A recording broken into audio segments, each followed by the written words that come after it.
Meow meow. நான் ஆரம்பிச்சுட்டா வேலைய இங்க இருந்து கரண்டி எடுத்து உங்க காலுக்குள்ள வச்சுக்கா. சோர்ப்பங்கிறதுக்குள்ள ஒரு போராட்டமா தான் இருக்கு. இன்னைக்கு கறி மீன் ஒண்ணும் இல்ல, ஓடிப்ப வெளியே. அதெல்லாம் எங்களுக்கே தெரியும், சும்மா என்ன பண்றேன்னு பாக்க வந்தேன். கத்திட்டே கிடக்காத, சும்மா சத்தம் கட்டாம இரு, செஞ்சு வந்து தரேன். ஓஹோ, அப்படி வரீங்களா நீங்க? மியாவ். வந்து சோறு கேட்டு வந்து உட்கார்ல, அடிக்கிற மலைக்கு கொஞ்சம் இதமா இருக்குமே அப்படின்னு அடுப்பங்கரையில வந்து உட்கார்ந்துட்டு இருக்கேன். செல்லப்பில எப்படி குளிருக்கு நடுங்குது. இருடா தங்கம், ஏசுறதுல ஏச வேண்டியது, அப்புறம் செல்ல பிள்ளையா. பல்லமுடி ஆடுறேன் வரியா? அப்படியே நீங்க தனியாவே ஆடுங்க. ஒருத்தி சமைச்சிட்டு இருக்க, அவ கண்ணுக்கு தெரியவே இல்ல. என்ன பண்றீங்கன்னு கேக்குறா. கேட்டா பதில் சொல்லணும், எனக்கு மடக்கா பேசினா இப்படிதான் ஆகும். அதுக்கு நான் மாமியாரா இல்ல எனக்கு இவ மாமியாரான்றதே டவுட்டா இருக்கு. அந்த டவுட் எனக்கும் இருக்கு.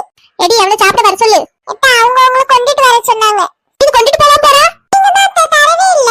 நீ போமா, நான் கொண்டுட்டு போய் கொடுத்துக்கிறேன். சரிங்க, கொண்டுட்டு வாங்க சீக்கிரம், பசிக்குதான். என்னத்த சொல்ல? ஏய், நீ அடிப்படி செத்துறாத. தாய்களுக்கு என்னாச்சு? தங்க குட்டி செல்ல குட்டின்னு கொஞ்சிட்டு இருந்துச்சு, இப்ப அடிப்பட்டு செத்துறாதுன்னு கோவப்படுது. மருமக மேல இருக்க கோவத்தை மருமகிட்ட காமிக்க வேண்டியதானே?